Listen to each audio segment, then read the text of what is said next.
Hello everyone, क्या हाल चाल। मैं हूं साहिल और आप देख रहे हैं कुतुब की क्लासेस। तो आगे एक और अमेजिंग सा भाई वीडियो लेकर के, और आज की जो वीडियो इसमें जो क्लास 9 का जो नया सेशन चालू हो चुका है हम लोगों का, हमें सबको मालूम है भाई 2023 का नया बैच चालू हो चुका है। ठीक है, तो आज से हम लोग करने वाले मैथ का जो है ना फर्स्ट चैप्टर से करेंगे स्टार्ट, और भाई सारे के सारे चैप्टर हम लोग यहाँ से स्टार्ट करते चले जाएंगे। ठीक है, मैं पूरा जितने पूरा मैथ है ना पूरा का पूरा मैथ हम लोग करेंगे इसमें सॉल्व, और कोशिश करेंगे साइंस को भी लाने की और 10th क्लास का भी लाने का। ठीक है, 10th का भी लाएंगे, 9th का साइंस भी, और मैथ तो रहेगा ही रहेगा। ठीक है, तो चलो बिना देरी के यार करते हैं चैप्टर को पूरा पूरा एक्सप्लेन, यानी कि जो पूरा नंबर सिस्टम है उसको हम लोग यहाँ पे आपको बताने वाले हैं। ठीक है, तो देखो आपको करना है, अगर वीडियो पसंद है तो भाई नंबर 1 लाइक मार दो, चैनल पर नए हो सब्सक्राइब कर दो यार। ठीक है, और कमेंट करके बताना कैसी लगी वीडियो।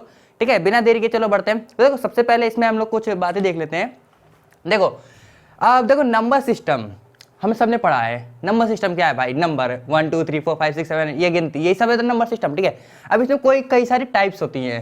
अब देखो जैसे नेचुरल नंबर हुई, whole number, integers, rational number, irrational number, successive magnification, rationalization, और कुछ लॉज हैं इसमें। ठीक है, तो इन सभी चीज़ों को हम लोग करने वाले एक्सप्लेन। ठीक है, तो और एक बात और बता दूं आपको, इसके लिए हमने ना जो पूरा का पूरा एक पीडीएफ बना रखा है, मतलब पूरा एक नोट्स भी है तैयार, जो कि लिंक डिस्क्रिप्शन बॉक्स में उसका है, जा करके जरूर देख रहे हैं। ठीक है, बिना देरी के आप बढ़ते हैं हम लोग पहले क्या अपना नेचुरल नंबर। तो देखो नेचुरल नंबर क्या होता है। अब देखो वो नंबर जो कि काउंटिंग नंबर हो, यानी कि जो स्टार्ट हो, मान लो कि 1 से, मतलब जो भी नंबर 1 से स्टार्ट होता है ना उसको हम कहते हैं नेचुरल नंबर। जैसे कि मान लो एग्जांपल देता हूं मैं आपको यहाँ पे, मान लो यहाँ पे 1 2 3 4, अब ऐसे करते करते जहां तक एंड हो सके, जहां तक तुम गिन सकते हो वहां तक के लिए हम जो लिखेंगे ना वो सब आएगा हमारा नेचुरल नंबर में। ठीक है, देखो 1 से होना चाहिए, और यही 1 2 3 4 5 पैटर्न यही होना चाहिए। अब मतलब पैटर्न मतलब ये भी हो सकता है, जैसे 5 4 5 9 7 6, कुछ भी मतलब हो सकता है बस, लेकिन ऐसे होना चाहिए मतलब कि डायरेक्ट पढ़ा जाए, ना ही वो डेसिमल में हो ना ही पॉइंट में हो, कहीं नहीं होना चाहिए, डायरेक्ट मतलब सिंपल लैंग्वेज में नंबर लिखे होने चाहिए, वो आएगा हमारा नेचुरल नंबर हो जाएगा। ठीक है, और देखो इसका जो डिटेल मतलब क्या बोलते हैं डेफिनेशन, वो सब उस पीडीएफ में जाके आराम से पढ़ लेना यार। पीडीएफ बनाऊंगा तो यार वीडियो भी लंबी होगी, बोरियत भी आ जाएगा, तो ठीक है नहीं लिखेंगे उसको। आगे बढ़ते हैं। Whole number, I hope natural तो समझ में आ गया होगा भाई, जो भी नंबर जो 1 से स्टार्ट होता है ना वो होता है हमारा नेचुरल नंबर। होल नंबर क्या होता है? वो नंबर जो कि 0 से स्टार्ट होता है, यानी कि जो नेचुरल नंबर में बस तुम एक 0 ऐड कर दो, वो हो जाएगा हमारा होल नंबर। ठीक है, यानी कि मान लो नेचुरल नंबर हमारा 1 से लेके कहीं एंड तक जा रहा है। ठीक है, और उसी में तो हमने एक जोड़ दिया यहाँ से स्टार्टिंग में 0, यहाँ से 0 1 2 3 4 5, ऐसे करते करते करते सोन इनफाइनाइट तक खींचते चले जाओ, जहां तक जा सकते हैं हम लोग। ठीक है, वहां तक चले जाओ आराम से, बस स्टार्ट होगा वो 0 से होगा, वो होता है हमारा होल नंबर। ठीक है, नहीं है भी नेचुरल नंबर, बस इसमें एक क्या ऐड हो गया 0, तो ये आ गया हमारा होल नंबर। ठीक है, अब इसे मान लो कोई क्वेश्चन करता है कि भाई अच्छा बताओ, हाँ क्वेश्चन है कि बताओ सारे नेचुरल नंबर होल नंबर हो सकते हैं क्या? अगर कोई ऐसे पूछे तो सारे नेचुरल नंबर होल नंबर हो सकते हैं, यानी कि जो all natural numbers are whole number, मतलब जितने हमारे नेचुरल नंबर है ये होल नंबर हो सकते हैं। भाई बिल्कुल हो सकते हैं यार, क्योंकि नेचुरल नंबर कहाँ से 1 से स्टार्ट होता है, और सारे होल में भी 1 से स्टार्ट हो जाता है आराम से, तो भाई सारे नेचुरल नंबर होल नंबर हो सकते हैं। इसी के दूसरा पूछ ले, क्या सारे होल नंबर नेचुरल नंबर हो सकते हैं? तो भाई इसका आंसर क्या होगा? सीधी बात है, नो नहीं होगा, क्योंकि भाई उसमें क्या है, होल में एक हमारा 0 भी आता है, लेकिन नेचुरल में 0 नहीं आता। तो यहाँ भी ये 2 क्वेश्चन भी मैंने आपको बता दिए। ठीक है, मतलब क्या कि अगर सारे होल नंबर नेचुरल नहीं हो सकते, ठीक है, और सारे नेचुरल नंबर होल नंबर हो सकते हैं, सिंपल बात। चलो ठीक है, बढ़िया। आगे देखते हैं क्या है इंटीजर्स। अब देखो इंटीजर्स क्या होते हैं? वो नंबर जो कि नेगेटिव में हो पॉजिटिव में हो। ठीक है, यानी कि जैसे कि मान लो यहाँ पे है एक, ये मान लो हमारा 0 किंग मान लो भाई, ना ही ये नेगेटिव होता है ना ही ये पॉजिटिव होता है, पहले बता रहा हूँ। 0 क्या है, ना ही नेगेटिव होता है और ना ही पॉजिटिव होता है। ठीक है, अब यहाँ पे हमारा 1 2 3 4 5 6, ऐसे करते करते करते इनफाइनाइट तक खींचते चले जाओ, जहां तक जा सकते हो तुम। ठीक है, यहाँ तो मतलब ये पॉजिटिव नंबर हो गए हमारे। इसी का दूसरा साइड यहाँ पे -1 -2 -3 -4 -5, ऐसे करते करते एंड इनफाइनाइट तक चले जाओ, यानी कि वो नंबर कि जो कि मतलब नेगेटिव भी हो पॉजिटिव भी हो और एक 0 होता है। ठीक है, वो होता है हमारा इंटीजर्स। यानी कि देखो नेगेटिव में ये आ गए हमारे सारे, पॉजिटिव में ये आ गए सारे, 0 बाबा 0, ये मतलब किंग है हमारा। ना ही ये नेगेटिव होता है ना ही ये पॉजिटिव होता है। ठीक है, सिंपल बात समझ में आ गई। इतने समझ में आ गई होगी आई होप। ठीक है, अब चलो इस पे एक क्वेश्चन देखते हैं क्या है कि अच्छा ये बताओ अब अच्छा चलो ये बताओ -5 बड़ा है या -3, कौन सा बड़ा होगा इसमें से? सिंपल सी, कई लोग बोलेंगे भाई -5 होगा, पर ऐसा नहीं है भाई, नंबर देख के मत जाना, साइन देखो नेगेटिव है तो -3 बड़ा होगा। ठीक है, यानी कि जो इंटीजर्स में ना जो नेगेटिव नंबर होते हैं ना, नेगेटिव जो जितना कम होगा दूसरे वाले नेगेटिव से वो उतना ही बड़ा होगा। ठीक है, मतलब जीरो के जो जितना करीब होगा, जीरो के जो जितना करीब होगा वो उतना ही बड़ा नंबर होगा, मतलब नेगेटिव में। उसके बाद इधर तो भाई फिर ऐसे चलता जाएगा, फिर ये 1 हो गया, फिर उससे बड़ा 2, उससे बड़ा 3, उससे बड़ा 4, 5, 6 ऐसे करते। ठीक है, लेकिन अब देखो नेगेटिव में जो जीरो के करीब हो गया यानी कि 1, ये होगा सबसे बड़ा, सॉरी -1, ये होगा सबसे बड़ा नेगेटिव में, सबसे बड़ा नंबर होगा जो कि होगा -1 नेगेटिव में। ठीक है, और सबसे छोटा भाई जहां तक जो तुम एंड ले जा रहे हो ना वो सबसे छोटा नंबर है नेगेटिव में, मगर पहले बोल रहा हूँ पॉजिटिव में नहीं। अगर माइनस साइन हटा दोगे तो भाई वो पॉजिटिव का सबसे बड़ा नंबर हो जाएगा जो एंड में तुम ले जाओगे। ठीक है, तो चलो यहाँ तक समझ में आ गया। ठीक है, अब बढ़ते हैं हम लोग क्या, रेशनल नंबर की तरफ। सिंपल फंडा। अगर रेशनल नंबर क्या चीज़ है, देखो वो नंबर जो कि हम लोग अभी किसी से पूछो भाई रेशनल नंबर क्या होता है तो वो कहेगा भाई देखो वो कि जो कि क्या है P/Q की फॉर्म में हो। कहाँ के रेशनल भाई, ये रहा P/Q की फॉर्म में लिखते हैं जिसका Q 0 ना हो। ठीक है, Q is not equal to 0। बस ये दो चीज़ बता देता है भाई बंदा, कि कहता है कि भाई लो ये हो गया। भाई अगर ऐसा हो जाए तो हम ये भी तो बोल देंगे कि भाई ये फ्रैक्शन भी है, फ्रैक्शन भी भाई हम P/Q की फॉर्म में लिखते हैं, जैसा Q 0 लिखते हैं उसको भी हम वैसे लिखते हैं। तो नहीं, एक चीज़ और ऐड करेंगे इसमें, क्या चीज़, P/Q की फॉर्म में हो गया। ठीक है, और Q 0 नहीं होता। अब एक चीज़ और, अब ये जो P/Q है ना, ये हमेशा इंटीजर्स होने चाहिए। अब इंटीजर्स मीन्स नेगेटिव, पॉजिटिव और 0, ये हो जाएगा। ठीक है, मतलब कि 0 Q में नहीं आएगा, Q P में 0 आएगा, खाली P की वैल्यू में। यानी कि जैसे ऐसे मान लो ये हो गया -5/2, कुछ भी ले लो, -3/1। अगर 1 नीचे है, देखो 1 नीचे है तो भाई तुम इसको कोई भी अगर मान लो नंबर है ऐसे -1 चाहे -2। ठीक है, अगर कोई भी इससे पूछे, हमसे पूछे भाई ये बताओ ये क्या ये रेशनल नंबर है, तो भाई सीधी सीधी कहोगे भाई है, कहोगे भाई यहाँ तो क्यूब के फॉर्म में दिख ही नहीं रहा। तो देखो कोई भी चीज़ अगर हम ऐसे लिखा हुआ है ना जैसे -1, तो उसके नीचे हम ऑलरेडी 1 होता है। ठीक है, हमेशा 1 होता है ऑलरेडी। लेकिन अगर यहीं पे 2 होगा तो भाई उसे लिखना पड़ेगा, कि जो भी लिखेगा अगर ऐसे तो लिखना पड़ेगा। अगर ये नहीं लिखेगा ना तो -1/2 नहीं पढ़ेंगे, खाली -1/1 पढ़ सकते हैं इसको। अगर ये हटा दें तो ये -1/1 हो जाएगा, चाहे खाली -1 भी बोल सकते हो इसको। ठीक है, सीधी बात। जैसे कि हम लोग प्लस में करते हैं, जैसे आंसर आता है कि 2 3 4, जैसे मान लो आंसर है 2 4 3 कुछ भी, ये आंसर आता है हमारा, किसी में एक आंसर बता रहा हूँ आता है, तो उसमें अगर मान लो पॉजिटिव तो हम लोग प्लस का साइन नहीं लगाते हैं ना, वैसे यहाँ पर है अगर 1 होगा तो नीचे हम लोग लिखे ना लिखे मतलब नहीं है। अब यहाँ पे तुम प्लस लगाओ चाहे ना लगाओ फर्क पड़ता है, नहीं पड़ता। लेकिन अगर यहीं पे अगर नेगेटिव का साइन हो तो लगाना पड़ता है, क्योंकि नहीं लगाओगे भाई पूरा मामला बिगड़ जाएगा। ठीक है, वही सेम है इधर भी। ठीक है, बस थोड़ा सा दिमाग लगा के थोड़ा सा अलग है बस। ठीक है, तो यानी कि रेशनल नंबर क्या हुआ हमारा, वो नंबर जो P/Q की फॉर्म में हो, जिसका Q 0 ना हो और इंटीजर्स होना चाहिए। ठीक है, और जो कि क्या है P/Q, ये हमारा ये जो P है ना, P and Q are integers. P और Q जो होगा हमारा क्या होगा, इंटीजर्स होता है हमारा। ठीक है, चलो इसके बाद फिर आगे बढ़ते हैं, आगे देखते हैं आगे क्या चीज़ है हमारा। अब देखो हाँ, इंटीजर्स में कुछ मैंने वो बता रखा है, वो नोट्स में देखना, अभी मैं छूट गया थोड़ा सा। मैं चलो बता देता हूँ, जैसे कि नेगेटिव, नॉन पॉजिटिव और पॉजिटिव। जैसे मान लो 4 चीज़ होती हैं उसमें, जैसे कि मान लो 1 2 3 4 है ना, जैसे हम गिनते हैं 1 2 3 4। अब इसको हम लोग लिख देंगे डायरेक्ट, ये क्या है कि पॉजिटिव इंटीजर्स हैं, साफ बोलेंगे हम लोग इसे पॉजिटिव इंटीजर्स हैं हमारे। ठीक है, अब इसी में अगर हम ये लगा दें माइनस का -1 -2 -3 -4 ऐसे चलता जाए, तो ये हम क्या बोलेंगे, नेगेटिव इंटीजर्स, ये बोलते हैं ना। अब अगर हम इसको 0 -1 -2 -3 -4 ऐसे करते करते चले जाए, तो अब इसको क्या बोलेंगे, दूसरी साइड पे यहीं पे 0 1 2 3 4 ऐसे करते करते, अब इन दोनों को क्या बोलेंगे भाई। ठीक है, इसको तुम बोल दिया हमने, ये पॉजिटिव हो गया ये नेगेटिव हो गया। अब इसको क्या बोलेंगे, इसको बोलेंगे भाई देखो इसमें नेगेटिव है 0 को छोड़ के, तो ये हो गया non positive. Non positive integers, यानी कि ये जो है ना ये होगा हमारा नॉन पॉजिटिव, ठीक है। और जो दूसरा वाला है ये अगर इसमें कोई नेगेटिव नंबर नहीं है तो ये हो जाएगा हमारा नॉन नेगेटिव इंटीजर्स, ठीक है, नॉन नेगेटिव, ठीक है।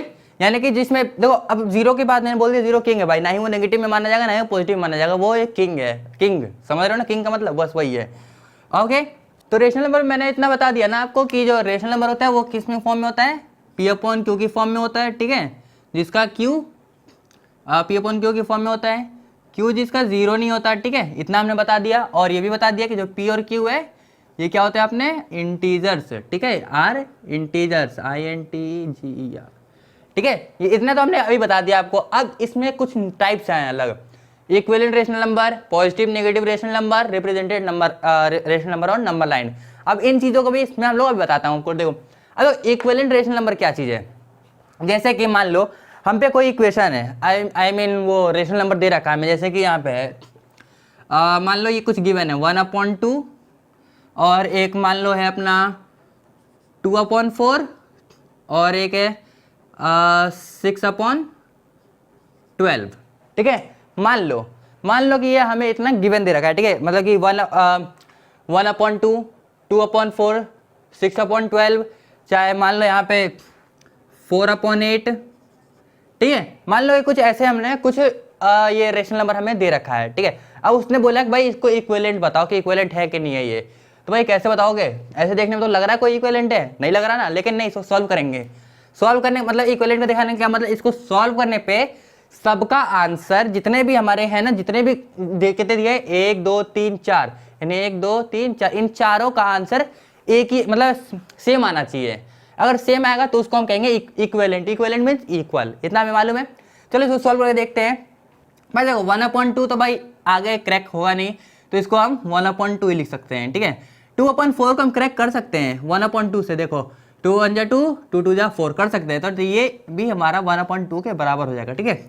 6/12 को भी हम क्रैक कर सकते हैं, 6 1 जा 6, 6 2 जा 12, इसको भी यानी कि 1/2, ठीक है। ऐसे ही 4/8, 4 1 जा 4, 4 2 जा 8, 1/2। अब देखो चारों का आंसर मैंने कहा ना सेम आएगा तो इक्विवेलेंट है। अब देखो इनमें चारों का आंसर यहाँ पे सेम आया, तो यानी कि ये हमारा क्या है, इक्विवेलेंट रेशनल नंबर है, ठीक है। इतना हमें यहाँ पे क्लियर हो गया कि भाई ये कौन सा है, इक्विवेलेंट रेशनल नंबर कैसे निकालते हैं भाई, कि जो भी सबका नंबर जो सेम आएगा वो इक्विवेलेंट में आता है हमारा, ठीक है। सिंपल फंडा भाई, ज्यादा लेक्चर फेक्चर में नहीं जाने का, ठीक है, सिंपल में एकदम। देखो ऐसे मान लो अगर हमें दे दे कोई 3/9, 4/8 और 6/10, ठीक है, मान लो।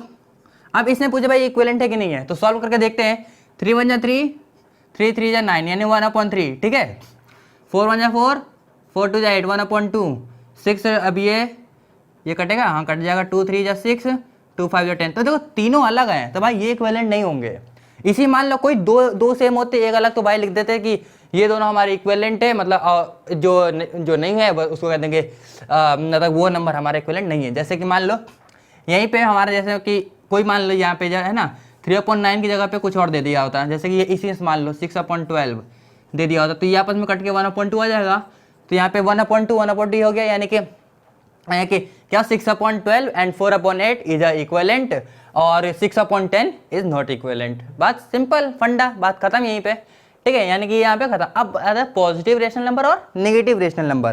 देखो अब positive rational number negative rational number क्या होता है, देखो वो नंबर जिसका न्यूमरेटर, अब देखो न्यूमरेटर डिनोमिनेटर क्या होता है, ये जो हम ये P/Q बोल रहे हैं ना, ये न्यूमरेटर डिनोमिनेटर होता है, ठीक है। न्यूमरेटर रेशनल नंबर और डिनोमिनेटर रेशनल नंबर, ठीक है, यानी कि जिसका न्यूमरेटर और डिनोमिनेटर सेम साइन के हों। सेम साइन का मतलब क्या है, जैसे कि मान लो जैसे कि एक यहाँ पे -5/2, ठीक है, सेम साइन है, तो ये हमारा पॉजिटिव रेशनल नंबर कहलाएगा। क्यों, माइनस से माइनस आपस में कैंसिल हो जाएंगे, प्लस हो जाएगा ना, कैंसिल होके। जितना तो हमें पढ़ा है भाई यहाँ पे कि क्या होता है, माइनस और माइनस अगर हम कर दें तो ये प्लस हो जाता है, और यहीं पे माइनस और प्लस कर दें तो ये माइनस हो जाता है। चाहे यहाँ पे प्लस और माइनस करने पे भी माइनस आएगा, और ये प्लस और प्लस करने पे प्लस आएगा। ये तो हमने पढ़ रखा है ना, 6 7 8 में पढ़ चुके हैं ये, तो वही चीज़ है यहाँ पे। कहने का अगर सेम साइन के होंगे तो वो पॉजिटिव होगा, डिफरेंट साइन के होंगे तो वो नेगेटिव होगा। ठीक है, जैसे दूसरा मान लो अब एक ये 5/2, ये तो सिंपल पॉजिटिव है। -5/-2 ये भी पॉजिटिव हो गया क्योंकि भाई माइनस माइनस कैंसिल कर दिया। अब यही पे मान लो -5/2 ये नेगेटिव में आएगा। एक यहीं पे मान लो 5/-2 ये भी नेगेटिव में आएगा। ठीक है, तो यहाँ पे ये हमारा पॉजिटिव और नेगेटिव रेशनल नंबर मालूम चल गया। ठीक है, यानी कि जिसका न्यूमरेटर और डिनोमिनेटर सेम साइन के हों वो पॉजिटिव रेशनल नंबर, जिसका न्यूमरेटर और डिनोमिनेटर डिफरेंट साइन के हों वो नेगेटिव रेशनल नंबर। बात खत्म। डेफिनेशन लिखना हो तो भाई पीडीएफ डाउनलोड कर लेना, वहाँ से लिख लेना आराम से। सब कुछ मैंने प्रिंटेड है भाई, हाथ की राइटिंग नहीं है, प्रिंटेड कंप्यूटर राइटिंग है, जाके देख लेना। ठीक है, ओके आगे बढ़ते हैं। Representing rational number on number line पे। ओके 2 मिनट बढ़ते हैं। तो देखो रिप्रेजेंट कैसे करते हैं नंबर लाइन पे रेशनल नंबर को, काफी सिंपल है। देखो यहाँ पे हमने एक नंबर लाइन ड्रॉ कर दिया है। ठीक है, अभी मतलब रफली नंबर लाइन ड्रॉ करा है हमने, मतलब ऐसे ही। अब इसमें हमें मान लो एक रिप्रेजेंट करना है, एक दिखाते हैं चलो -1/3 और एक 1/3 को हम लोग यहाँ पे रिप्रेजेंट कर देते हैं। ठीक है, काफी सिंपल रहेगा। जैसे कि यहाँ पे मान लो हमें रिप्रेजेंट करना है एक 1/3 और एक -1/3, इन दोनों को हमें रिप्रेजेंट करना है इस नंबर लाइन पे। कैसे रिप्रेजेंट करेंगे? ठीक है, देखो अब 1/3 का मतलब क्या है? 1/3 का मतलब क्या है? एक का 3 हिस्सा, यानी कि मान लो ये एक मार्कर है। ठीक है, ये मार्कर है, अब इसके 3 टुकड़े, 3 बराबर हिस्से, उसी को तो बोलेंगे 1/3। और जो एक टुकड़ा बचेगा उसको हम कहेंगे 1/3, यानी कि एक का 3 हिस्सा वही होगा ना। मतलब जैसे कि मान लो एक मान लो ये बर्फी है। ठीक है, मान लो, ठीक है बर्फी। अब इसके हमने 3 टुकड़े कर दिए, 3 लोग हैं, 1 2 3 टुकड़े करे। अब देखो 3 टुकड़े करने के लिए हमें कितनी कट मारी? 2 कट मारी है ना हमने। 3 टुकड़े करने के लिए 2 कट करी है खाली।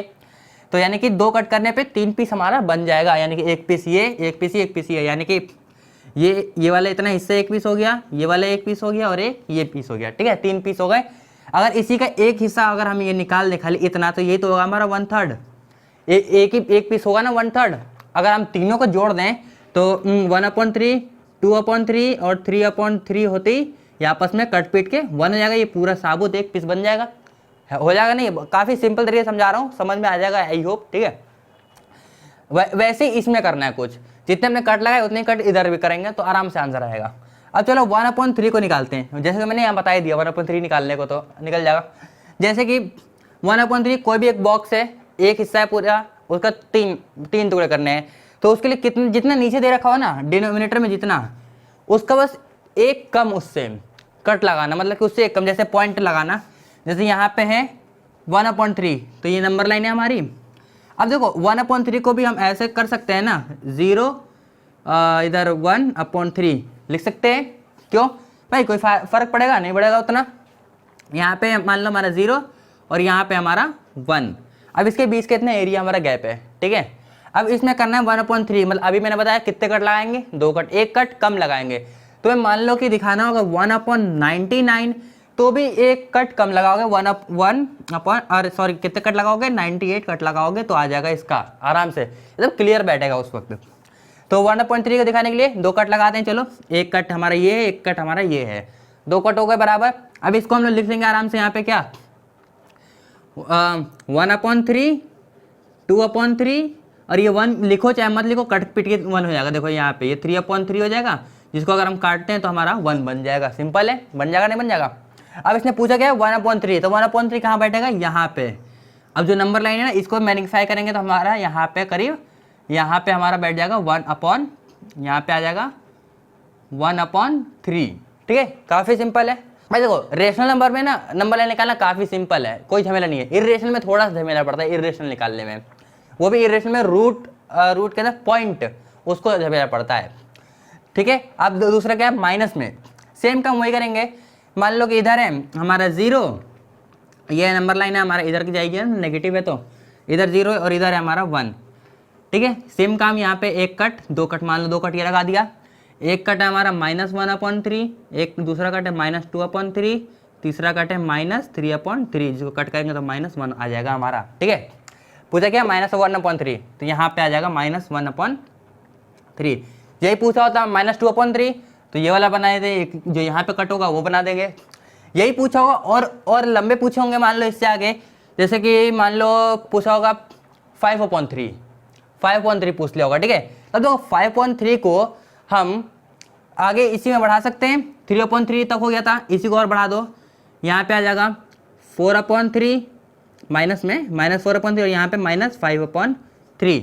ठीक है, इसके आगे अभी कर दोगे क्या, तो -6/3 जिसको कट करोगे तो -2 आ जाएगा, यानी कि यहाँ पे -2 है, यानी कि -2 से थोड़ा सा पहले अगर यहाँ पे लगाए हम तो यहाँ पे आएगा हमारा -5/3। देखो ये चीज ग्राफ पे करोगे ना तो ग्राफ पे एकदम एग्जैक्ट लाइन दिया होता है, सब कुछ पॉइंट लगाए होते हैं, उस हिसाब से आंसर सही बैठेगा हमारा। ठीक है, यहाँ पे हमारा कोई ग्राफ नहीं है, ऐसे कर रहे हैं, बता रहा हूँ आपको। ठीक है, समझ में आ जाएगा आई होप। ठीक, तो ऐसे हम लोग रेशनल नंबर को रिप्रेजेंट करते हैं नंबर लाइन पे, काफी सिंपल है। अब देखो एक चीज और, फ्रैक्शन और रेशनल नंबर। जब हम फ्रैक्शन में क्या होता है कि देखो जो हमारा कारनामे ये भी होता है P/Q के फॉर्म में होता है, फ्रैक्शन भी, जिसका Q 0 नहीं होता फ्रैक्शन में होता है। ठीक है, बस ये थर्ड एरिया जो है ना, ये रेशनल नंबर और फ्रैक्शन का डिफरेंस है। फ्रैक्शन में रेशनल नंबर में P/Q क्या होता है, इंटीजर्स होता है, और रेशनल में क्या आएगा, यहाँ पे जो P/Q होगा ना, ये P/Q ये आएगा हमारा होल नंबर में रहेगा। ठीक है, यानी कि नेगेटिव नहीं होगा, 0 से स्टार्ट होके इनफाइनाइट तक जाएगा पॉजिटिव में मगर। ठीक है, वो आता है हमारा फ्रैक्शन। ठीक, सिंपल समझ में आ गया, आई होप इतना समझ में आ गया होगा। अब इसी पे एक क्वेश्चन बन जाता है कि रेशनल नंबर और फ्रैक्शन में कि क्या, जैसे कि मैंने अभी नेचुरल और होल का बताया था वैसे ही, कि क्या सारे रेशनल नंबर फ्रैक्शन हो सकते हैं। तो भाई हो सकते हैं, नहीं हो सकते हैं, सोचो फटाक से कि सारे रेशनल नंबर होल नंबर हो सकते हैं। तो भाई नहीं हो सकते ना, क्योंकि रेशनल नंबर नेगेटिव में भी जाता है। ठीक है, वहीं पे दूसरे बात पूछे कि सारे फ्रैक्शन रेशनल नंबर हो सकते हैं। तो भाई हो सकते हैं, क्योंकि भाई फ्रैक्शन क्या पॉजिटिव में रहता है, और रेशनल नंबर भी पॉजिटिव में आता भी और नेगेटिव में भी आता है। ठीक है, दोनों में आता है। तो यानी कि जो सारे फ्रैक्शन है वो रेशनल नंबर हो सकते हैं, और सारे रेशनल नंबर वो फ्रैक्शन नहीं हो सकते। सिंपल, फ्रैक्शन और रेशनल नंबर के बीच में डिफरेंस भी मान चलिए आपको। ठीक है, फाइन। अब देखो जो रेशनल नंबर है ना, इसको हम इंसर्ट मतलब करते हैं, मतलब इसमें दिखाते हैं ना नंबर लाइन पे, वो दो तरीका है दिखाने का। एक होता है एवरेज मेथड और एक बेसिक मेथड। ठीक, मतलब कि डिफरेंस मतलब बिटवीन में निकालने के बीच में। जैसे कि मान लो हमें बोलते हैं ना कि 5 और 6 के बीच में नंबर हमें निकाल के बताओ कितने आएंगे। तो भाई अब उसके बीच हम लोग पॉइंट में घुस जाते हैं, 5.1, 5.2, 5.3, 5.4 पहुँचते हैं ना, ऐसे ही मतलब उसमें कोई मेथड लगा के करते हैं। ये आता है हमारा एवरेज तरीके से। ठीक है, एक और नहीं, ये बेसिक मेथड हो गया, मतलब कि जिसमें हम 5 और 6 के बीच में इनफाइनाइट हम लोग निकालते चले जाएं, वो होता है हमारा बेसिक मेथड। और फिर एक आता है एवरेज। एवरेज का मतलब भाई एवरेज का इसका फॉर्मूला है A+B/2। अब ये लगा दोगे तो एवरेज मेथड से जो अपना रेशनल नंबर के बीच में जो होगा ना, वो आराम से निकल के आंसर आ जाएगा। ठीक है, यानी कि मतलब क्या, मान लो A दे रखा है हमारा कुछ ऐसे ही 3 और B दे रखा है मान लो 4। ठीक है, अपॉन में 2 कर दो तो यानी कि क्या आएगा 7/2। अगर हम 7/2 को करें तो 3.5। ठीक है, यानी कि अगर 3 और 4 के बीच में, अगर हम इस 3 और 4 के बीच में अगर हम एवरेज मेथड से निकालने के बिल्कुल बीच में बताओ कौन सा नंबर है, तो वो 3.5 एवरेज मेथड से हम लोग निकाल के बता सकते हैं आराम से। ठीक है, आई नो कि बोलोगे भाई मुझसे भी हम लोग नॉर्मल बता सकते हैं, लेकिन नहीं, फॉर्मूला लिख के दिखाना पड़ता है ना, कॉपी में क्या लिखोगे। ठीक है, अब देखो जो दूसरा है बेसिक मेथड, उसको कैसे निकालते हैं भाई। बेसिक वाले को काफ़ी सिंपल है वो भी। देखो जितना मांगे ना उसमें +1 कर दो, यानी कि जैसे कि हमारे पास ये एक नंबर लाइन है, मान लो कि ये 1 और ये है 2। ठीक है, 1 ये 2। अब इसने बोला कि इसके बीच में भाई 5 रेशनल नंबर निकाल लो, यानी कि 1 और 2 के बीच में 5 रेशनल नंबर। कैसे निकलेगा वो भी नंबर लाइन पे दिखाना है हमें निकाल के। कैसे निकलेगा, यहाँ पे जैसे कि जितना मांगे ना उसमें +1 कर दो। जैसे 5 मांगा है तो यानी कि यहाँ पे 1 × 5 + 1 कितना 6 हो जाएगा। ठीक है, अब देखो अगर 1 को हम बताया था मैंने कि ऐसे लिख सकते हैं, रेशनल नंबर पे P/Q के फॉर्म में लिखते हैं तो ऐसे लिख सकते हैं। ठीक है, वहीं पे दूसरा है फिर 2/1 × 6। देखो दोनों के बीच में नीचे ऊपर नीचे दोनों 6 लगाएंगे। देखो कुछ इस फॉर्म में अगर हम इसको लिख देंगे ना तो आराम से बेसिक वाला आंसर आ जाएगा हमारा। अगर जितने मांगा उसमें +1 करके ऊपर नीचे दोनों जगह सेम तरीके से मल्टीप्लाई करना है कि जो ये नीचे का जो डिनोमिनेटर है ना वो अगर इक्वल लाना है, कैसे भी करके डिनोमिनेटर इक्वल ले आओगे आराम से तो भाई वो आंसर आना ही आना है। अब देखो जैसे कि 1 × 6 कितना हो जाएगा हमारा, यहाँ पे 6 हो जाएगा सिंपल है। और यहाँ पे अपॉन में 6 का 6 बच गया। दूसरा क्या है 2 × 6, 6 2 = 12, अपॉन में क्या है 6। अब देखो दोनों के डिनोमिनेटर आ गए ना 6 में। अब बीच में इसमें देखो 7/6, 8/6, 9/6, 10/6, 11/6। 5 मांगा था, 5 आ गए, बिटवीन बोला है इसलिए बीच में दोनों। कई लोग क्या करते हैं भाई, ये 6/6 को भी बिटवीन में जोड़ देते हैं और इधर के चाहे एंड के 12/6 को, तो भाई आंसर गलत कर देगा, टीचर गलत कर देगा, वो फिर 3 ही समझेगा। 5 बोला है, तुमने इन दोनों को भी ऐड कर दिया तो खाली वो 3 समझ के काट देगा, मार्क्स कम दे देगा। इंट्रेंसों में काफ़ी ऐसा होता है, जैसे इंट्रेंस होता है ना यूनिवर्सिटी लेवल के, चाहे कहीं कहीं के भी, उनमें ऐसा देते हैं, क्वेश्चन आते हैं, ठीक है। तो जैसे आप इसके बीच के पूछा तो हम कितना लिख सकते हैं, 5 बोला है, 5 आराम से हम लिख सकते हैं। क्या हो जाएगा, एक 7/6, दूसरा हो जाएगा 8/6, तीसरा हो जाएगा 9/6, फिर हो जाएगा एक 10/6, एक हो जाएगा 11/6। ये आ गए हमारे 5 इसके बीच के रेशनल नंबर। ये होता है हमारा बेसिक मेथड से, ठीक है। क्या देखो इसके बाद ना टर्मिनेटिंग डेसिमल और नॉन टर्मिनेटिंग डेसिमल। अब ये क्या चीज होता है, terminating decimal, non terminating decimal क्या होता है। देखो वो चीज जिसके मतलब जो वो नंबर जो एक फिक्स वैल्यू पे आके रुक जाए उसको हम बोलते हैं टर्मिनेटिंग डेसिमल। यानी कि जो वो नंबर होगा ना डेसिमल फॉर्म में होगा और वो नंबर एक फिक्स वैल्यू पे, मतलब कि डेसिमल में 4-5 अंक के बाद आके रुक जाता है, तो उसको हम बोलते हैं टर्मिनेटिंग डेसिमल। एग्जाम्पल पे देखो, जैसे क्या है, ऐसे मान लो कि कोई एक नंबर है, जैसे 2.14323, ठीक है, मान लो इतना नंबर है। अब ये देखो एक फिक्स वैल्यू पे आके रुक गई, ठीक है। अब यहाँ पे ये रिपीट नहीं हो रही है, मतलब एक फिक्स जगह आके इतनी वैल्यू रुक गई, तो ये हो गया हमारी terminating decimal. Non terminating decimal क्या होता है, वो नंबर जो कि डेसिमल बाद भाई रुके ही ना, मतलब वो चलता चला जाए, मतलब वो एक फिक्स वैल्यू ही नहीं है उसकी, ठीक है। मतलब वो रुकेगा ही नहीं, वो या तो रिपीट होगा या फिर बिना रिपीट हुए चलता चला जाएगा। जैसे √2 की वैल्यू है ना भाई, रिपीट भी नहीं होता है लेकिन चलता चला जाता है, ट्रिलियन तक में चला गया लेकिन अभी तक सॉल्व नहीं हो पाया वो, ठीक है। वैसे ही जैसे एग्जाम्पल के तौर पे देख लो, जैसे मान लो कोई वैल्यू है 2.143143143, ठीक है। अब ऐसे करके ये रिपीट होता चला जा रहा है, तो ये कौन सा है, नॉन टर्मिनेटिंग है लेकिन रिपीटिंग है, क्योंकि भाई देखो ये आगे चलता चला जा रहा है, रुका नहीं, एक फिक्स वैल्यू नहीं बनी इसकी, ठीक है।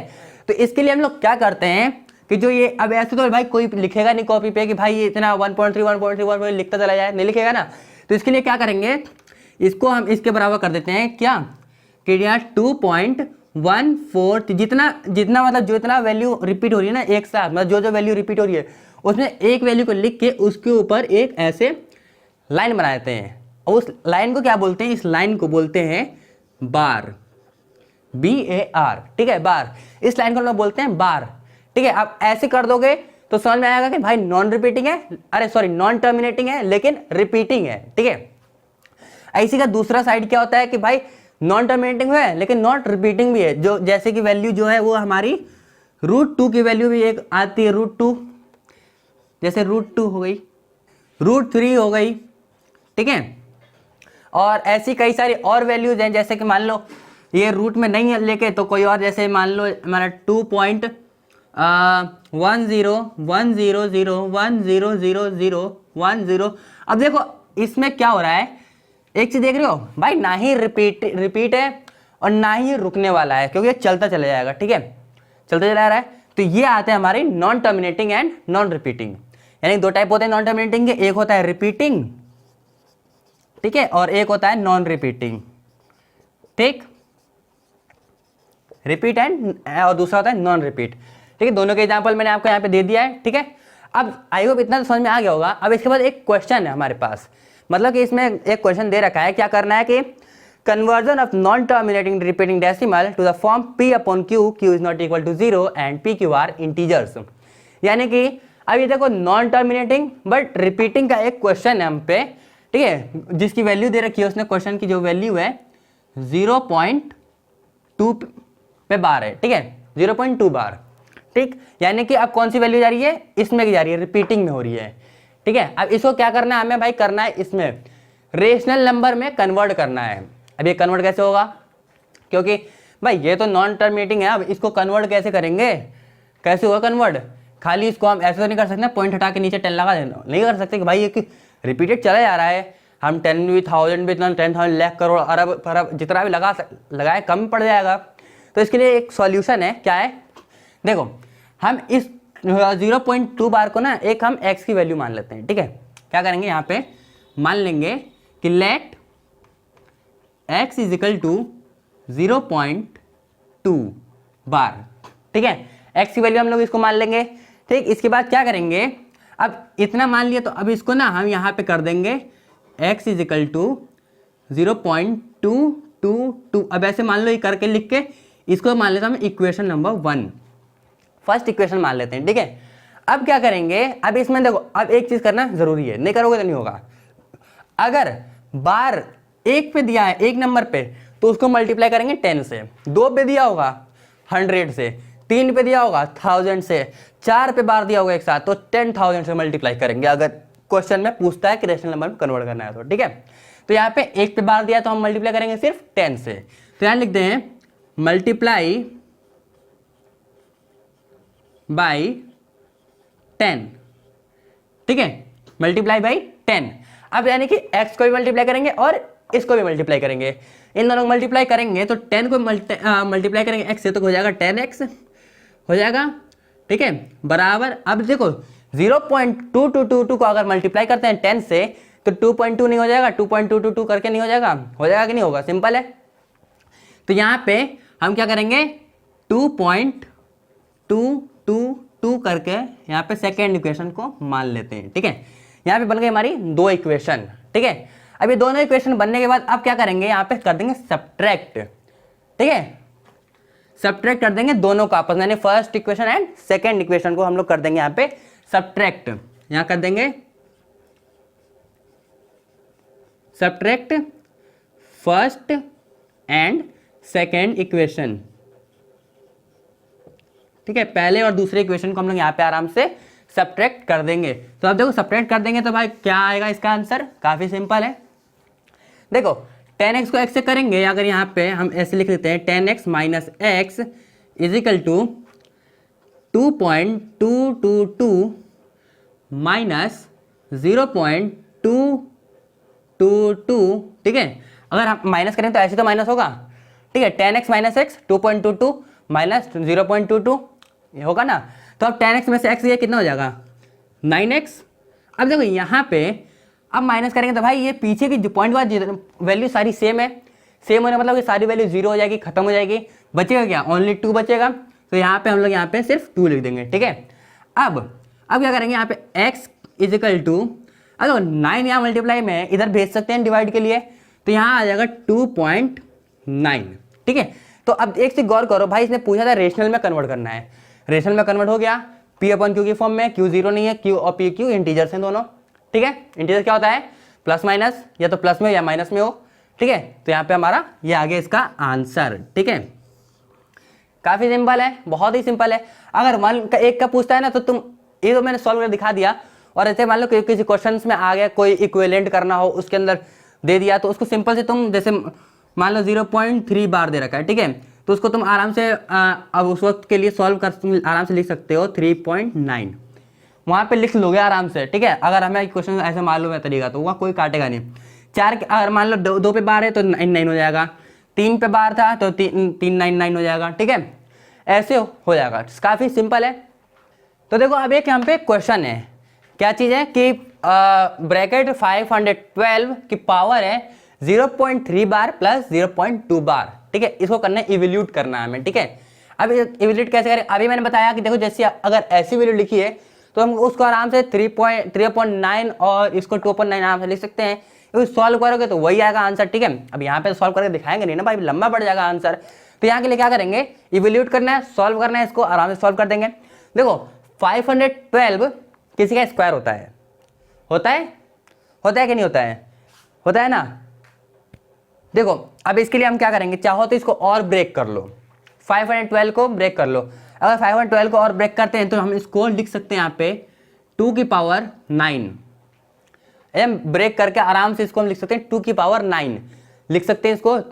अब अगर 2 की पावर 9 यहाँ पे लिख दिया हमने, अब इसको भी तो हम ऐसे लिख सकते हैं ना, 0.3 बार को 3/9 प्लस 2/9 लिख सकते हैं। 512 को अगर हम ब्रेक करें तो 2 की पावर 9 आ जाएगा, अगर नहीं तो यकीन ना हो तो देख लो, 2 × 2 × 3 4 5 6 7 8 9 करो मल्टीप्लाई, 2 टू जा 4, 4 टू जा 8, 8 टू जा 16, 16 टू जा 32, 32 64, 64 64 64 64 हो गया कितना 164 64 128 128 और 2 128 128 इंटू 2 कितना हो जाएगा 8 दूनी 16 256 256 इंटू 2 256 इंटू 2 कितना हो जाएगा 512 होगा कि नहीं होगा 6 दूनी 12 5 दूनी 10 और 1 11 2 तो 4 और 1 5 512 आया कि नहीं आया।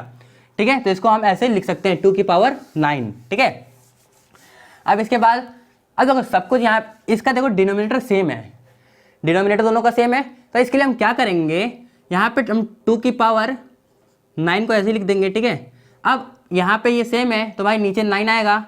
ठीक है, 3 + 2 5, तो यहाँ पे आ गया यानी कि क्या 2 की पावर 9 की पावर 5/9। ठीक है, अब इसको सॉल्व करने के लिए क्या करेंगे, देखो 9 से 9 आपस में कैंसिल हो सकता है कि नहीं हो सकता, हो जाएगा ना, मल्टीप्लाई में आएगा, कैंसिल हो जाएगा। तो अब क्या हो जाएगा जब 9 से 9 कैंसिल तो 2 की पावर 5 बचा, 2 की पावर 5 होता है अपना कितना होता है अभी देखा 32 होता है ना, 32 होता है, तो ये आ गया हमारा आंसर। ठीक है, जो 32 है आंसर होगा हमारा। ठीक है, आई होप आपको ये वाला हमारी बात समझ में आ गई होगी। ठीक, तो यहाँ पे हो गया हमारा रेशनल नंबर जो है खत्म हो गया। तो आगे बढ़ते हैं, आगे क्या चीज़ है अपना इरेशनल नंबर। अब ये इरेशनल नंबर क्या चीज़ है, अभी पढ़ा हमने रेशनल नंबर पढ़ा, ठीक है, उसमें टर्मिनेटिंग नॉन टर्मिनेटिंग ये सब चीज़ें पढ़ ली। अब ये इरेशनल क्या चीज़ है, देखो रेशनल में हमने पढ़ा था ना P/Q की फॉर्म में होना चाहिए, Q 0 नहीं होना चाहिए, PQ इंटीजर्स होना चाहिए। ठीक है, सेम उसका उल्टा, यानी कि P/Q के फॉर्म में नहीं लिखा होना चाहिए, P और Q इंटीजर्स नहीं होना चाहिए, Q 0 नहीं होना चाहिए। ठीक है, यानी कि भाई आप PQ के फॉर्म में लिखा तो ये सब होगा ही नहीं है, बात ही खत्म। ठीक है, तो वो चीज़ होता है हमारा इरेशनल। और अगर जो नॉन टर्मिनेटिंग डेसिमल में, ठीक है, और नॉन टर्मिनेटिंग नॉन रिपीटिंग में होगा ना, वो हमेशा इरेशनल ही होगा। ठीक है, और जैसे कि एग्जांपल देख लो इसका, इरेशनल का एग्जांपल है हमारे पास, अभी बताया था मैंने √2, ठीक है, √3 मान लो, एक आ गया √5, और जैसे डेसिमल में मैंने बताया था जैसे मान लो यहाँ पे 0.101000100001 ऐसे करके चलता चला जाएगा, ये आ गया हमारे इरेशनल नंबर। ठीक है, तो एक और वैल्यू 1.123 1 2 3 4 1 2 3 4 5, अब देखो ये भी चलते चले जाएगा मगर रिपीट नहीं हो रहा है, होगा। ठीक है, मतलब ये भी रिपीट नहीं होगा कहीं जाके, तो ऐसे को हम क्या बोलेंगे इरेशनल नंबर। ठीक है, अब जैसे कि अब इरेशनल नंबर में एक चीज और देखो, अगर हम रेशनल और इरेशनल को आपस में ऐड करते हैं तो वो हमेशा आंसर हमारा इरेशनल में ही आएगा। यानी कि मान लो जैसे एक हम पे कोई एक वैल्यू रेशनल की, ठीक है, और उसी में हम एक वैल्यू इरेशनल की अगर ऐड करते हैं, जैसे कि इरेशनल की वैल्यू ऐड करेंगे अगर, तो हमेशा आंसर आएगा हमारा इरेशनल में। ठीक है, सेम इस अगर यहाँ पे अगर हम कोई रेशनल को मल्टीप्लाई करते हैं इरेशनल से, तो वो हमारा या तो रेशनल होगा या फिर इरेशनल आएगा, मे बी है। ठीक है, या तो रेशनल या फिर इरेशनल अगर मल्टीप्लाई करते हैं, लेकिन अगर ऐड करेंगे तो हमेशा आंसर इरेशनल में ही आएगा। ठीक है, ठीक है, इतना समझ गए। चलो अब आगे क्वेश्चन है, क्वेश्चन क्या है, find 2 irrational number between 2 and 2.5। 2 और 2 के बीच में कितने खाली, 2 और 2.5 के बीच में सिर्फ 2 इरेशनल नंबर बताने हमें, यानी कि 2 and 2.5 के बीच में 2 इरेशनल नंबर हो सकता है कोई सा भी। चलो एक मान लो 2.10 100 1000 1000 11, ठीक है, ऐसे करके एक ही हो गया। दूसरा मान लो भाई 2 ही तो चाहिए, एक मान लो ये 2.20 200 2000 200002, ऐसे करके मतलब ये लो बन गया हमारे 2 इरेशनल नंबर। ये हो गया इसका आंसर। काफी सिंपल क्वेश्चन है यार। ठीक है, इसके बाद जो दूसरा क्वेश्चन है वो क्या है, representing irrational number on number line. यानी कि अब रिप्रेजेंट करना है जो इरेशनल नंबर है ना भाई, इसको नंबर लाइन पे रिप्रेजेंट करना है। भाई वो तो थोड़ा सा हार्ड है इरेशनल नंबर को, लेकिन आसान है, अगर समझ में आ जाएगा तो आराम से हो जाएगा। ठीक है, यानी इरेशनल नंबर को नंबर लाइन पे रिप्रेजेंट करना है। देखो इसको रिप्रेजेंट करने का 2 मेथड है। ठीक है, एक राइट एंगल ट्रायंगल और एक है अपना ज्योमेट्रिकल मेथड। अब देखो राइट एंगल ट्रायंगल से कौन सा इरेशनल होता है, जो ऐसे सिंपल में है ना √2 √3 √5, ये सब हो जाएगा राइट एंगल ट्रायंगल की मदद से, यानी कि पाइथागोरस थ्योरम लगा के आराम से हम इसको नंबर लाइन पे रिप्रेजेंट कर सकते हैं, ठीक है। दूसरा ज्योमेट्रिकल कौन सा आता है, जो कि रूट में पॉइंट के साथ, जैसे 3.5 हुआ, ठीक है, 2.1 हुआ अंडर रूट में, ठीक है। इन सब को अगर हम करें तो ये हमारा ज्योमेट्रिकल मेथड से हमारे इरेशनल नंबर प्रूफ होते हैं, ठीक है, नंबर लाइन पे रिप्रेजेंट होता है, ठीक है। नेक्स्ट है अपना क्या है, सक्सेसिव मैग्निफिकेशन। अभी सक्सेसिव मैग्निफिकेशन क्या चीज़ है, देखो यहाँ से समझ में आ रहा होगा, मैग्निफिकेशन यानी कि मैग्नीफाई, जूम करना, ठीक है, किसी भी चीज़ को जूम करना, मैग्नीफाई करना, उसी को कहते हैं सक्सेसिव मैग्निफिकेशन, ठीक है। एक पर्टिकुलर आंसर लेकर आना, उसी को बोलते हैं सक्सेसिव मैग्निफिकेशन। जैसे कि एग्जाम्पल के तौर पे मान लो एक क्वेश्चन है हम पे, जिसको नंबर लाइन पे हमें रिप्रेजेंट करना है सक्सेसिव मैग्निफिकेशन से 2.123, ठीक है। मान लो एक ही हम पे एक क्वेश्चन है, ठीक है, इसको हमें नंबर लाइन पे रिप्रेजेंट करना है सक्सेसिव मैग्निफिकेशन से।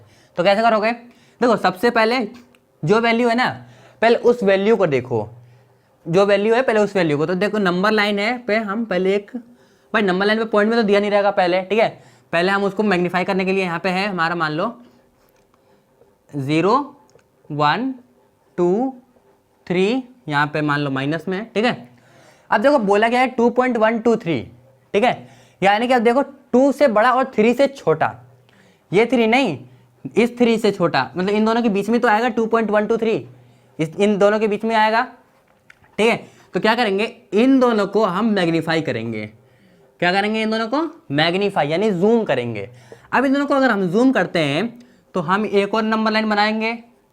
अब क्या करेंगे, यहाँ पे स्टार्ट करेंगे 2 से, ठीक है, 2 से स्टार्ट करेंगे, और क्या करेंगे यहाँ पे 2.1 2.2 2.3 2.4 2.5 2.6 2.7 2.8 2.9, ठीक है, 2.9 हो गया, और यहाँ पे आएगा अपना 3, ठीक है। अगर हम 2 और 3 को मैग्नीफाई करें तो यही तो वैल्यू आएगी, ठीक है, यही वैल्यू आएगी।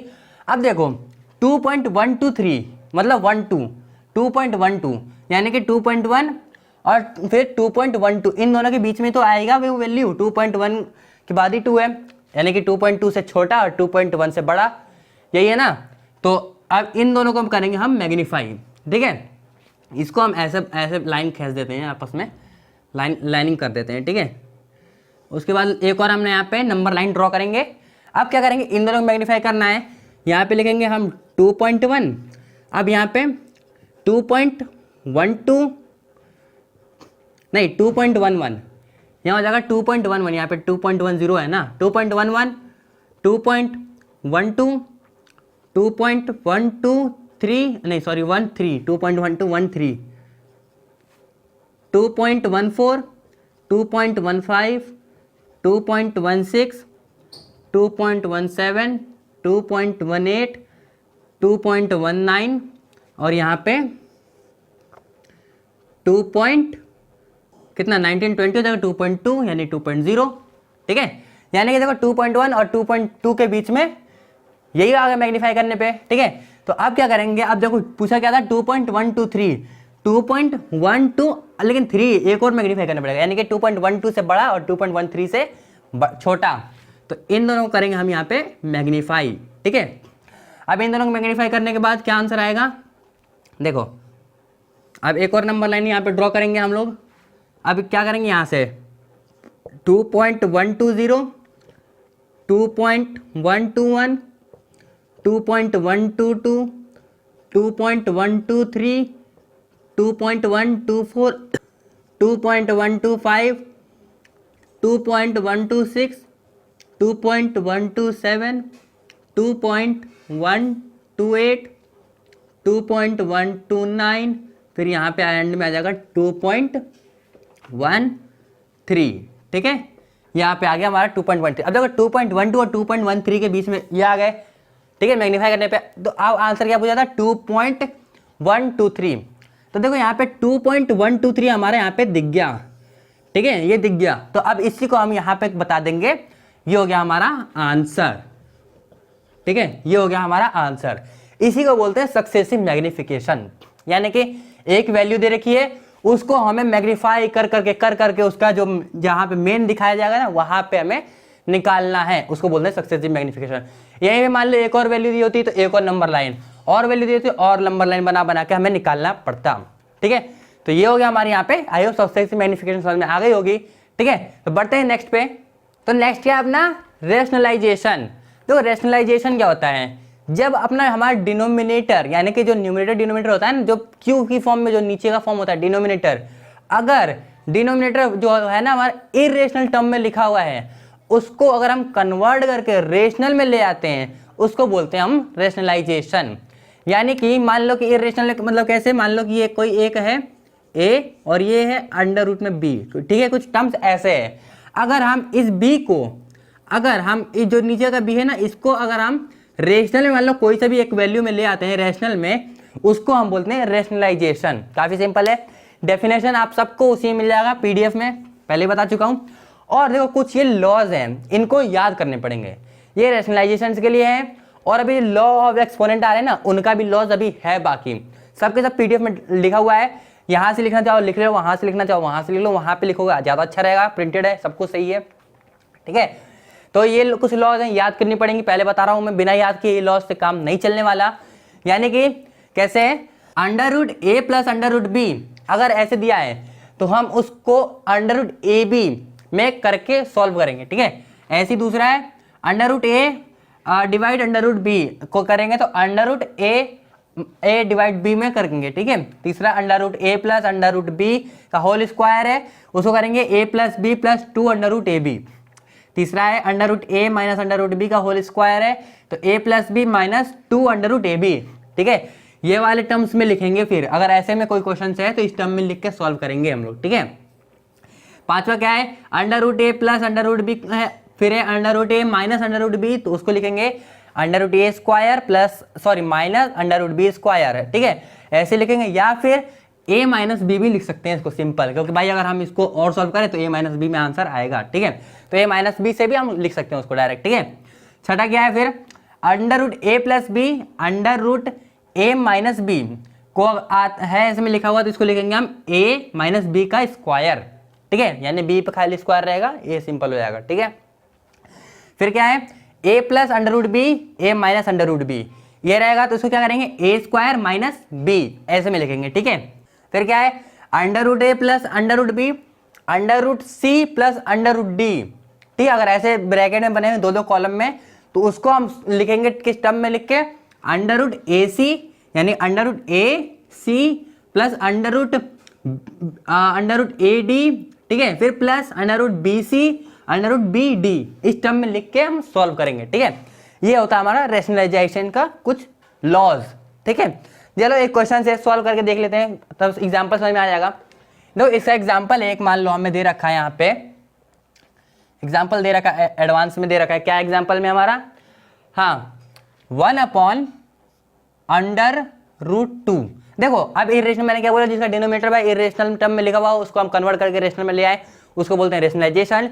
ये बोला था, देखो इरेशनल टर्म में लिखा हुआ है अंडर रूट 2, अब इसको कन्वर्ट करना है तो रेशनल में। क्या करेंगे कन्वर्ट करने के लिए, देखो जो डिनोमिनेटर लिखा हुआ है ना, जो भी डिनोमिनेटर है नीचे इरेशनल का, उसी से मल्टीप्लाई कर दो, बात खत्म। यानी कि इसमें लिखा हुआ है इसी से मल्टीप्लाई कर दो, मतलब ये जो है ना इसी को खुद से अंडर रूट 2 दोनों को सेम डिनोमिनेटर से ही मल्टीप्लाई कर दो ऊपर नीचे, बात खत्म, आंसर आ जाएगा 1 इंटू अंडर रूट 2 क्या हो जाएगा √2 और √2 इंटू √2 2 हो जाएगा आंसर, बात खत्म। तो देखो √2/2 आंसर आ गया हमारा, बात खत्म, सिंपल, बहुत आसान है, ये हो गया इसका आंसर। ठीक है, रेशनलाइजेशन का ये एग्जांपल था। तो इसका दूसरा एग्जांपल देखते हैं, एक और एग्जांपल देख लेते हैं। दूसरा क्या है, 4/3√3। ठीक है, देखो नीचे डिनोमिनेटर में इरेशनल टर्म क्या है अपना √3। ठीक है, 3√3 नहीं है, खाली √3, जो इरेशनल टर्म है वो √3 हमारा। ठीक है, इससे मल्टीप्लाई कर देंगे, क्या करेंगे यहाँ पे √3/√3। ठीक है, आंसर क्या हो जाएगा यहाँ पे 4√3 अपॉन में, अब देखो √3 करेंगे तो ये 3 का जो अपना 3 है इंटू √3 3 हो जाएगा, यानी कि क्या आ जाएगा 4√3 अपॉन में 9 आ गया आंसर, ये हो जाएगा हमारा आंसर। ठीक है, एक और एग्जांपल देख लेते हैं क्या है इसका। देखो यहाँ पे एक है √2 अपॉन √6 प्लस ऊपर नीचे दोनों प्लस हैं, ठीक है, इधर 3 इधर नीचे √2, ठीक है। अब ये दे रखा भाई, अब इसको कैसे सॉल्व करेंगे, तो देखने में बड़ा खतरनाक सा लग रहा है लेकिन कुछ है नहीं, ठीक है। अब क्या करेंगे, सेम वही मल्टीप्लाई कर देंगे डिनोमिनेटर को। देखो √6 इधर है, ऊपर नीचे √6 कर दो, बात खत्म, ठीक है। साइन प्लस का इधर ले आके माइनस कर दो ऊपर नीचे, इधर नीचे √2 है, दोनों को √2 से कर दो, ठीक है। अब देखो, अब यहाँ पे हमारे को इसमें से कोई एक इक्वेशन लगानी पड़ेगी तब जाके ये सॉल्व होगा। देखो कौन सा है, ए बी सी डी चारों अलग अलग हैं, यानी कि ये वाला लग रहा है √a b c d, यानी कि इसके लिए A C A D B C B D, ये वाला ऊपर वाले तो ये लग रहा है। नीचे वाले के लिए देखो a plus B A minus B, कहाँ है भाई a plus B A minus B, A plus B और a plus B A minus B, ठीक है, ये वाला लग रहा है। इसलिए क्या करेंगे, a square minus B square करके आंसर निकाल देंगे, ठीक है। करते हैं, चलो पहले वाले के लिए देखो क्या है फॉर्मूला, ये लिखेंगे, इसके बाद ये लिखेंगे किस फॉर्म में है, √ac है ना, तो a और c को करते हैं मल्टीप्लाई, √2 और √6 √12 हो जाएगा, साइन क्या आएगा, प्लस का आएगा, ठीक है। फिर उसके बाद देखो a और d को √2 और √2 हो जाएगा, लेकिन साइन यहाँ चेंज हो जाएगा, माइनस का हो जाएगा भाई, ये माइनस का है ना अंदर, तो यहाँ पे 2 हो जाएगा, ठीक है। फिर देखो क्या आ जाएगा, प्लस का साइन। अब बी और डी, बी और सी, पहले बी और सी को देखो, ठीक है, प्लस बी और सी यानी कि 3√6 हो जाएगा भाई, अंदर वाले से बाहर ऐसे तो होगा नहीं ना, क्योंकि सादा है, अंदर रूट में होता तो मल्टीप्लाई हो जाता, लेकिन रूट में नहीं है। फिर उसके बाद क्या करेंगे, अब बी और डी को माइनस का साइन लगाएंगे, माइनस है तो कितना हो जाएगा, 3√2, ठीक है। देखो ऊपर वाले का तो आ गया ऊपर, ठीक है, नीचे ये डिवाइड का साइन है इनके लिए। अब नीचे वाले के लिए कौन सा लगेगा हमारा, a plus B A minus B, A square minus B square, ठीक है। 6 और 6 ये है तो √6 का होल स्क्वायर माइनस माइनस का है ना √2 का होल स्क्वायर, ठीक है। अब इसको करके आराम से हम इसको सॉल्व कर सकते हैं। देखो अब इस √12 को हम क्या इसको सिंप्लीफाई कर सकते हैं आराम से, तो इसको सिंप्लीफाई कर देंगे हम लोग, ठीक है। यहाँ पे एक ये, चलो देखो सिंप्लीफाई करके क्या करेंगे, √12 है अगर हमारा, ऐसे √12 अगर इसको हम सिंप्लीफाई करते हैं तो क्या हो जाएगा, 2 × 6 हो सकता है। अगर इसी को और सिंप्लीफाई करें तो 2 × 3 × 2 हो जाएगा, 3 × 6 6 × 12 हो जाएगा ना, आराम से हो जाएगा। अब अगर ये ऐसे सिंप्लीफाई हो जाएगा तो हमें ये मालूम है कि अगर 2 कॉमन आता है वो बाहर आता है और एक अंदर हो जाता है, तो हम इसको ऐसे लिख सकते हैं ना, √2 लिख सकते हैं, इसको √12 को लिख सकते हैं। तो यहाँ पे हम ऐसे लिख देंगे √2 लिख के -2 प्लस 3√6 माइनस 3√2 अपॉन में देखो अब क्या है, √6 का स्क्वायर माइनस √2 का स्क्वायर। अगर ऐसे है तो a माइनस बी में लिख सकते हैं, यानी कि खाली 6 - 2 लिख सकते हैं इसको। अगर हम ये भी लिख सकते हैं तो फिर यहाँ पे हमारा आंसर आ गया ना, √2/3 माइनस 2 प्लस 3√6 माइनस 3√2, इनको ये हमारा डिवाइड, 6 में से 2 हो गया 4, ये हो गया हमारा आंसर, ठीक है। यहाँ पे रेशनलाइजेशन का ये वाला क्वेश्चन आई होप समझ में आ गया होगा भाई, लेंदी नहीं है, अगर इक्वेशन हमें याद है तो आराम से हम इसको कर सकते हैं, ठीक है। तो चलो देखते हैं, आगे बढ़ते हैं इसके। तो इसके बाद जो अपना लास्ट टॉपिक है वो क्या है, laws of exponent for real number, ठीक है। अब देखो जैसे रेशनलाइजेशन में कुछ लॉज थे ना, कुछ फॉर्मूलेज थे, वैसे ही इसमें भी है, वो सब लॉज जैसे वैसे ही सेम है लगभग, पीडीएफ में देख लेना, वैसे ही करके इसको सॉल्व करना है। जैसे लॉज मैंने अभी रेशनलाइजेशन से लगाया, वैसे ही लॉज मतलब और जो क्वेश्चन है ना उसमें लगा के सॉल्व करना है, ठीक है। तो आई होप आपको यहाँ तक की वीडियो पसंद आई होगी। अगर हमारा फर्स्ट चैप्टर का लेक्चर आपको जरा सा भी पसंद आया तो भाई वीडियो कर देना लाइक, चैनल पर नए हो सब्सक्राइब कर देना। इसके क्वेश्चन जो एक्सरसाइज क्वेश्चन है वो अभी हम लेकर आने वाले हैं, और इसके बाद सारे के सारे एक एक करके चैप्टर एक एक क्वेश्चन के साथ सॉल्व करेंगे, ठीक है। तब तक चलते हैं, बाय बाय, टाटा, सी यू, मिलते हैं नेक्स्ट वीडियो में।